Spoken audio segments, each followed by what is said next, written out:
பெரியாரின் பேரன் ஈ.வி.கே. சம்பத்தின் மகன் என்ற அடையாளங்களுடன் அரசியலுக்குள் நுழைந்த ஈ.வி.கே.எஸ். இளங்கோவன் 1984ஆம் ஆண்டு சட்டமன்ற உறுப்பினராக தேர்ந்தெடுக்கப்பட்டார்.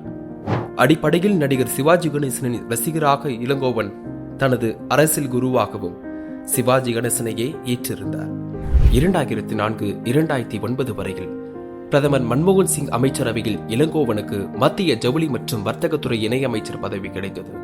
தமிழ்நாடு காங்கிரஸ் கமிட்டி தலைவராக 2 முறை இருந்துள்ளார் ஈ.வி.கே.எஸ். இளங்கோவன். தமிழ்நாடு மாநில காங்கிரஸ் தலைவராக ஈ.வி.கே.எஸ். இளங்கோவனை சோனியா காந்தி தேர்வு செய்தார்.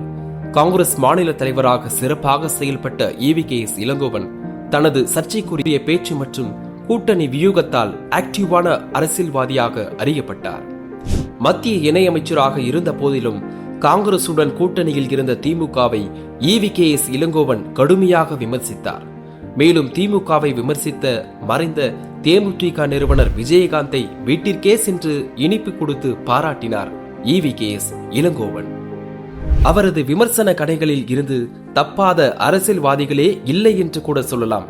குறிப்பாக தமிழ்நாட்டின் இரு பெரும் அரசியல் ஆளுமைகளான கருணாநிதி மற்றும் ஜெயலலிதாவை கடுமையான வார்த்தைகளால் ஈ.வி.கே.எஸ். இளங்கோவன் விமர்சித்தார். ஈரோடு கிழக்கு தொகுதி எம்எல்ஏவாக இருந்த அவரது மகன் திருமகன் ஈவேரா காலமானதால் இடைத்தேர்தலில் காங்கிரஸ் சார்பில் ஈ.வி.கே.எஸ். இளங்கோவன் போட்டியிட்டு வெற்றி பெற்றதன் மூலம் மீண்டும் சட்டமன்றத்திற்குள் நுழைந்தார் ஈ.வி.கே.எஸ். இளங்கோவன். அரசியலில் படிப்படியாக முன்னேறிய ஈ.வி.கே.எஸ். இளங்கோவன் உடல்நல குறைவு காரணமாக சென்னையில் உள்ள மியாட் மருத்துவமனையில் அனுமதிக்கப்பட்டிருந்தார்.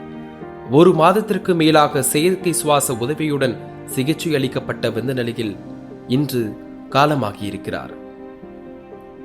இதனால் விரைவில் ஈரோடு கிழக்கு தொகுதிக்கு இடைத்தேர்தல் நடத்தப்படும் சூழல் உருவாகியிருக்கிறது.